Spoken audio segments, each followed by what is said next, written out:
Kozhikode vigil കൊലക്കേസിൽ ഒരാൾ കൂടി പിടിയിലായിട്ടുണ്ട്. രണ്ടാമത് രഞ്ജിത്താണ് പിടിയിലായത്. ഇപ്പോൾ ദീപക് ധർമ്മടം കോഴിക്കോട് നിന്ന് ചെയ്യുന്നു. ദീപക്, കഴിഞ്ഞ ദിവസങ്ങളിൽ ഈ ഒരു പ്രതിക്കാൽ അന്വേഷണം ഊർജിതമായി നടന്നിരുന്നു. ഇപ്പോൾ ഈ രണ്ടാം പ്രതി രഞ്ജിത്തിനെ എവിടെ നിന്നാണ് പിടികൂടിയത്? കേസിൽ ഇന്നലെ തന്നെ മൃതദേഹത്തിന്റെ അവശിഷ്ടങ്ങളടക്കം കണ്ടെത്തിയിരുന്നു. ഇനി കേസിലെ തുടർ നടപടികൾ അതെന്തൊക്കെയാണ്? ഏറ്റവും പുതിയ വിവരങ്ങൾ.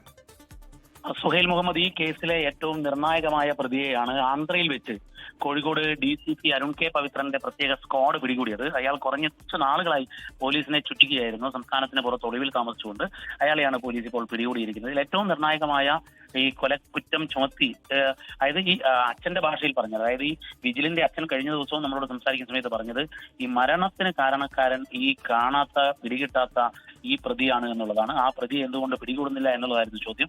ആ ചോദ്യത്തിന് ഉത്തരമായി ഇന്ന് പിടികൂടി കഴിഞ്ഞിരിക്കുന്നു.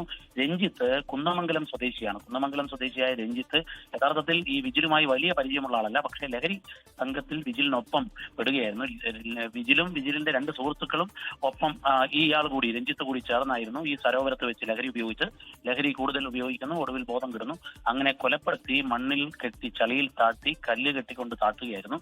അതിൽ നിർണായകമായ കുറ്റകൃത്യം ചെയ്ത ആളാണ് ഈ കേസിലെ രണ്ടാം പ്രതിയായ രഞ്ജിത്തിനെയാണ് ഇപ്പോൾ പിടികൂടിയിരിക്കുന്നത്. നേരത്തെ സുഹൈൽ പറഞ്ഞതുപോലെ ഇന്നലെ മൃതദേഹത്തിന്റെ അവശിഷ്ടങ്ങൾ ഉൾപ്പെടെ കണ്ടുകിട്ടിയിരുന്നു. ആ കണ്ടുകിട്ടിയ മൃതദേഹ അവശിഷ്ടങ്ങൾ ഈ ഫോറൻസിക് പരിശോധനയ്ക്ക് വേണ്ടിയും അതുപോലെ തന്നെ DNA ടെസ്റ്റിന് വേണ്ടിയും ഒക്കെ അയക്കുകയാണ്. അതിനിടയിലാണ് നിർണായകമായ രണ്ടാം പ്രതിയെ പോലീസ് പിടികൂടിയത്. സുഹൈൽ, ലോകത്തെവിടെയായാലും ഏത് സമയത്തും 24 വാർത്തകളും ഓഗ്മെന്റഡ് റിയാലിറ്റി പാക്കേജുകളും എക്സ്പ്ലെയിനറുകളും വിശദമായി കാണാൻ ഞങ്ങളുടെ YouTube ചാനൽ നിങ്ങൾക്ക് സബ്സ്ക്രൈബ് ചെയ്യാം.